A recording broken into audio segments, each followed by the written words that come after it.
Was Europe really a land of jolly peasants and artisans, happily drowning their sorrows in cakes and ale? Let's just say, not quite. Imagine a world where a single liter of alcohol, that's a lot, was the average intake for an adult, a constant, almost expected presence in daily life. Forget dainty sips and polite toasts. We're talking about a nation fueled by potent brews, a society where a good, strong drink was as vital as bread and water. It started, predictably, with the Black Death. A population decimated, a landscape suddenly ripe for a whole heap of drinking. Suddenly, there was more to go around. The survivors, reeling from unimaginable loss, turned to alcohol not just for comfort, but for a kind of communal glue. Think of it, a shared bottle, a boisterous laugh, a temporary escape from the bleak reality. This wasn't just about getting drunk, it was about being drunk, about belonging, about solidifying bonds in a world desperately clinging to connection. Anthropologists, those wonderfully observant folks, called it social lubrication. Mary Douglas, a woman who'd spent years studying how societies deal with unusual behavior, noted that celebration is normal, and in most cultures alcohol is a normal adjunct to celebration. Drinking is essentially a social act. Simple, right? Except it wasn't always simple. Let's be brutally honest, this wasn't a fairy tale. Beneath the veneer of merriment, things got messy, really messy. Because, you see, alcohol didn't just bring people together, it could also tear them apart. A few too many flagons, a heated argument, and suddenly, adultery and violence weren't just regrettable incidents. They were threats to the whole, carefully constructed social order. The more you drank, the more vulnerable you became, the more likely you were to act in ways that challenged the established hierarchy. It was a delicate balance, a constant negotiation between communal solidarity and individual chaos. Now picture this, Italy, a land of vineyards and sunshine, barely touched by the beer-loving north of France. While Parisians were happily swilling ale, Italians were sipping wine, and a lot of it. A staggering 2 liters a day for an adult in Bologna and Florence during the 15th century? Seriously. It's like they were trying to swim in liquid sunshine. This wasn't just a matter of preference, it was a reflection of the region's economy, its history, its very identity. But let's not get complacent. Europe wasn't a single, homogeneous entity. It was a patchwork of shifting landscapes, clashing cultures, and wildly different drinking habits.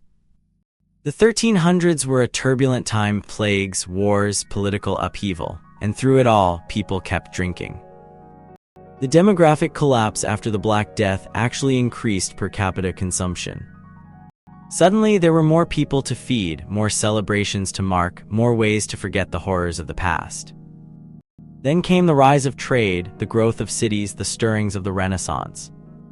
Suddenly, artisans were working harder, merchants were making more money, and they needed a way to unwind. And what better way than a good, strong drink? But even as society changed, the fundamental relationship between alcohol and behavior remained stubbornly consistent. Let's talk about women. Now, this is where things get really interesting and complicated.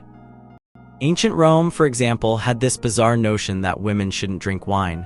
Seriously. Pliny the Elder wrote about it, shocking stories of wives being clubbed to death for indulging in a glass of wine. It wasn't about morality, really. It was about maintaining control, about reinforcing the patriarchal order. Men, it seemed, were deeply suspicious of female intoxication, viewing it as a threat to their authority and the stability of the family. And it wasn't just suspicion, it was active suppression. Restrictions were imposed, customs were enforced, women were told repeatedly that drinking was not for them. But did they listen? Absolutely not. They drank a lot, and they drank in defiance. Think of it as a subtle rebellion, a quiet assertion of agency in a world that sought to confine them. Historians have unearthed fascinating details about this dynamic. Joan Kelly Gadol, a brilliant 20th century scholar, famously asked, "Did women have a renaissance?" The answer, she argued, was a resounding yes, but not in the way we typically think of a renaissance. Instead of artistic or intellectual breakthroughs, women were quietly reshaping the boundaries of their lives, challenging the rigid rules imposed upon them. and then there were the disorderly women. A recurring theme throughout European history, a woman who drank too much, who challenged her husband's authority, who disrupted the social order. These women weren't simply drunk, they were dangerous. They represented a threat to the established hierarchy, a reminder that women were not passive objects to be controlled. But, and this is crucial, the very act of labeling a woman disorderly could also be a way of acknowledging her agency, of recognizing that she was capable of independent thought and action. Consider this: in 1678, John Locke, the philosopher, visited Bordeaux and overheard a peasant woman confessing that her diet consisted primarily of rye bread and water. She admitted to consuming nearly 2 liters of wine every day, 2 liters. And yet she wasn't considered a disorderly woman, she was simply a woman who drank. It's a small detail, but it speaks volumes about the complex and contradictory nature of gender relations in traditional Europe. The 17th and 18th centuries brought changes, of course. Beer began to gain popularity in England, replacing ale as the national beverage. Mead declined, cider flourished in certain regions, and distilled spirits started to appear. But the fundamental association between alcohol and sexuality, between drinking and social disruption, remained firmly entrenched. Then came the 18th century and a particularly alarming trend: gin. Suddenly, cheap, potent gin was flooding the streets of London, fueling a wave of crime and social unrest. John Howard, a prison reformer, famously depicted this chaos in a vivid engraving called Gin Lane, a chilling reminder of the dark side of alcohol consumption.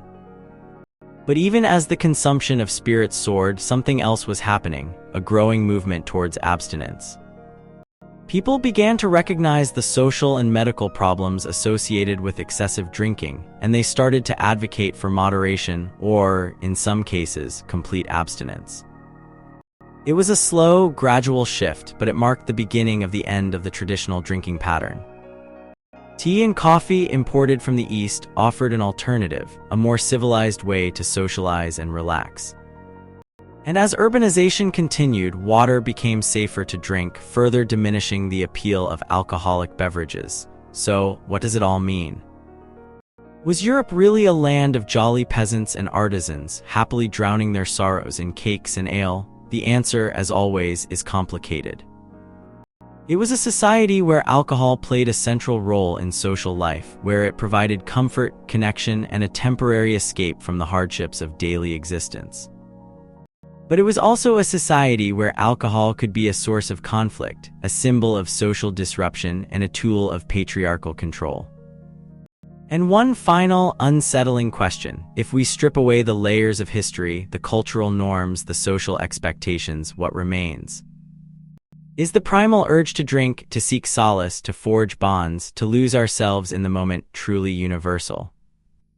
Or is it simply a uniquely human phenomenon, shaped by our biology, our psychology, and our enduring fascination with the intoxicating power of alcohol?